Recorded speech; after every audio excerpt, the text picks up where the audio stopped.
Hi all, ನಮಸ್ಕಾರ. Hope ಎಲ್ಲರೂ ಆರಾಮಾಗಿದ್ದೀರಾ ಅಂದ್ಕೊತೀನಿ. ಇವತ್ತಿನ ಅಡುಗೆ ಬಂದು ವೆಜ್ ಬಿರಿಯಾನಿ. ಮುದ್ದಾಗಿ ಮಾತಾಡುವಾಗ ನಿನ್ನ ಚಂದ. ಬನ್ನಿ ಹೇಗೆ ಮಾಡೋದು ಅಂತ ನೋಡೋಣ. ನಾನು ಕುಕ್ಕರ್ಗೆ 2 ಟೇಬಲ್ ಸ್ಪೂನ್ ಆಫ್ ಆಯಿಲ್ ಹಾಕ್ಕೊತಿದ್ದೀನಿ. ನೀವು ತುಪ್ಪನೂ ಹಾಕೋಬೋದು. ಫಸ್ಟು ಈ ಇಂಗ್ರೀಡಿಯೆಂಟ್ಸ್ ಹಾಕ್ಕೊಳ್ಳೋಣ. ಮೊದಲಿಗೆ ಪಲಾವ್ ಎಲೆ ಹಾಕ್ಕೊತಾ ಇದ್ದೀನಿ. ಅದಾದಮೇಲೆ ಬಂದು ಚಕ್ಕೆ ಹಾಕ್ಕೊತಾ ಇದ್ದೀನಿ.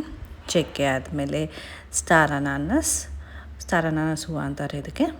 ಅದಾದಮೇಲೆ 2 ಲವಂಗ, ಆಮೇಲೆ 2 ಏಲಕ್ಕಿ, ಲಾಸ್ಟ್ಗೆ ಬಂದು ಪಲಾವ್ ಹೂವು ಅಂತಾರೆ ಇದಕ್ಕೆ. ಸೊ ಅದನ್ನೆಲ್ಲ ಹಾಕಿ ಸ್ವಲ್ಪ ಫ್ರೈ ಮಾಡಿ, ಆಮೇಲೆ ನಾನು ಒಂದೇ ಆನಿಯನ್ ತೊಗೊಂಡಿರೋದು. ನೀವು ಉದ್ದದಕ್ಕಾದರೂ ಹಾಕ್ಬೋದು, ಸ್ಮಾಲ್ ಪೀಸ್ ಆದರೂ ಹಾಕ್ಬೋದು. ಫ್ರೈ ಮಾಡಿ ಮೆಣಸಿನ್ಕಾಯಿ ಹಾಕಿದ್ದೀನಿ, 4 to 5 ಪೀಸಸ್ ಆಫ್ ಮೆಣಸಿನ್ಕಾಯಿ. ಅದಾದಮೇಲೆ ಜಿಂಜರ್ ಗಾರ್ಲಿಕ್ ಪೇಸ್ಟ್. ಅದಾದಮೇಲೆ ತಿರ್ಗಾ ಫ್ರೈ ಮಾಡ್ಕೊಳ್ಳಿ.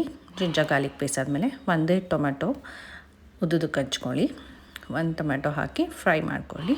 ಲೋ ಫ್ಲೇಮಲ್ಲಿ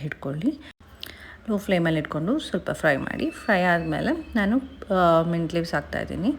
ಮಿಂಟ್ ಲೀವ್ಸ್ ಹಾಕಾದ್ಮೇಲೆ ಅಡಿಷ್ನಲ್ ನಿಮ್ಗೆ ಏನೇನು ವೆಜಿಟೇಬಲ್ಸ್ ಬೇಕೋ, ವೆಜಿಟೇಬಲ್ ಬಿರಿಯಾನಿಗೆ ನಾನು ಪೊಟ್ಯಾಟೊ ತೊಗೊಂಡಿದ್ದೀನಿ, ಹುರುಳಿಕಾಯಿ ತೊಗೊಂಡಿದ್ದೀನಿ, ಕ್ಯಾರೆಟ್ ಆ್ಯಂಡ್ ಆನಿಯನ್ ಸ್ಪ್ರಿಂಗ್ಸ್ ಹಾಕಿದ್ದೀನಿ. ಸ್ವಲ್ಪ ಚೆನ್ನಾಗಿ ಫ್ರೈ ಮಾಡ್ಕೊಳ್ಳಿ. ಆಯಿಲೆಲ್ಲ ಚೆನ್ನಾಗಿ ಅಂಟ್ಕೋಬೇಕು ವೆಜಿಟೇಬಲ್ಸ್ಗೆ. ಸೊ ಅದಾದಮೇಲೆ ನಾನು ಬಟಾಣಿ ಕೂಡ ವಾಶ್ ಮಾಡಿ ಬಟಾಣಿ ಹಾಕ್ತಾಯಿದ್ದೀನಿ. ಚೆನ್ನಾಗಿ ಫ್ಲೇವರ್ ಸಿಗುತ್ತೆ ವೆಜಿಟೇಬಲ್ ಬಿರಿಯಾನಿಗೆ. ಸೊ ಬಟಾಣಿ ಹಾಕಾದ್ಮೇಲೂ ಅಗೇನ್ ಫ್ರೈ ಮಾಡ್ಕೊಳ್ಳಿ. ಸೊ ಫ್ರೈ ಎಲ್ಲ ಆದಮೇಲೆ ನಾನು 2 table spoon of chilli powder ಹಾಕ್ಕೊತಾ ಇದ್ದೀನಿ. ಚಿಲ್ಲಿ ಪೌಡರ್ ಆದಮೇಲೆ ಕೊರಿಯಾಂಡರ್ ಪೌಡರ್ ಹಾಕ್ಕೊತಾ ಇದ್ದೀನಿ, 1 ಟೇಬಲ್ ಸ್ಪೂನ್ ಸಾಕು. ಆಮೇಲೆ ಅರ್ಧ ಸ್ಪೂನ್ ಗರಂ ಮಸಾಲ ಆದಮೇಲೆ ಬಿರಿಯಾನಿ ಪೌಡರ್ ಹಾಕಿದ್ದೀನಿ. ಸ್ವಲ್ಪ ಅರಿಶಿನ ಚೆನ್ನಾಗಿ ಮಿಕ್ಸ್ ಮಾಡಿ. ಮಿಕ್ಸ್ ಆದಮೇಲೆ 2 ಟೇಬಲ್ ಸ್ಪೂನ್ ಆಫ್ ಸಾಲ್ಟ್ ಹಾಕ್ಕೊತಿದ್ದೀನಿ. ನಿಮ್ಗೆ ಎಷ್ಟು ರುಚಿಗೆ ತಕ್ಕಷ್ಟು ಬೇಕೋ ಸಾಲ್ಟ್ ಹಾಕ್ಕೊಳ್ಳಿ. ಸಾಲ್ಟ್ ಹಾಕಾದ್ಮೇಲೆ ಅಗೇನ್ ನಾನು ಚೆನ್ನಾಗಿ ಕೊಡ್ತೀನಿ. ಮಿಕ್ಸ್ ಮಾಡಾದ್ಮೇಲೆ ಸ್ವಲ್ಪ ಕರ್ಡ್ಸ್ ಹಾಕ್ತಾಯಿದ್ದೀನಿ. ಕರ್ಡ್ಸ್ ಅಂದರೆ it is 3 spoons or 2 spoons. ನಿಮಗೆ ಆ ಥರ ಎಷ್ಟು ಹುಳಿ ಬೇಕಾಗುತ್ತೋ ಅಷ್ಟು ಮೊಸರು ನೀವು ಹಾಕೋಬೋದು. ಮೊಸರೆಲ್ಲ ಹಾಕಾದ್ಮೇಲೆ ಅಗೇನ್ ನಾನು ಮಿಕ್ಸ್ ಮಾಡ್ಕೊತಾ ಇದ್ದೀನಿ. ಆದಮೇಲೆ ಸ್ವಲ್ಪ ಬಿಡಿ. ಅದಾದಮೇಲೆ ನಾನು 2 ಕಪ್ಸ್ ಆಫ್ ವಾಟರ್ ಹಾಕ್ತಾಯಿದ್ದೀನಿ. ವಾಟರ್ ಹಾಕಾದ್ಮೇಲೆ ಅಗೇನ್ ಬಾಯ್ಲ್ ಮಾಡೋಕ್ಕೆ ಬಿಡಬೇಕು. ನೀವು ಚೆನ್ನಾಗಿ ಬಾಯ್ಲ್ ಆಗಬೇಕು. ಬಾಯ್ಲ್ ಆದಮೇಲೆ ಅಕ್ಕಿ ಹಾಕ್ಕೊತಾ ಇದ್ದೀನಿ.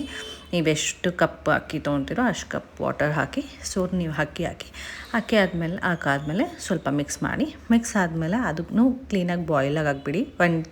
2 to 5 ಮಿನಿಟ್ಸ್ವರೆಗೂ ಬಾಯ್ಲ್ ಆಗಕ್ಕೆ ಬಾಯ್ಲ್ ಆದಮೇಲೆ ಲಿಡ್ ಕ್ಲೋಸ್ ಮಾಡಿ 1 ವಿಸಿಲ್ ಕೂಗಿಸಿ ತಣ್ಣಗಾದಮೇಲೆ ಲಿಡ್ ಓಪನ್ ಮಾಡಿ. So that veg biryani is ready. ಬಿಸಿ ಘಮ ಆ್ಯಂಡ್ ರುಚಿಕರವಾದ veg biryani is completely ready. ನಾನು ಈಗ ಪ್ಲೇಟಿಗೆ ಸರ್ವ್ ಮಾಡ್ಕೊಂಡು ತಿಂತೀನಿ. ನೀವು ಈ ರೆಸಿಪಿನ ಟ್ರೈ ಮಾಡಿ, ಕಮೆಂಟ್ ಮಾಡಿ ಹೇಗಿದೆ ಅಂತ.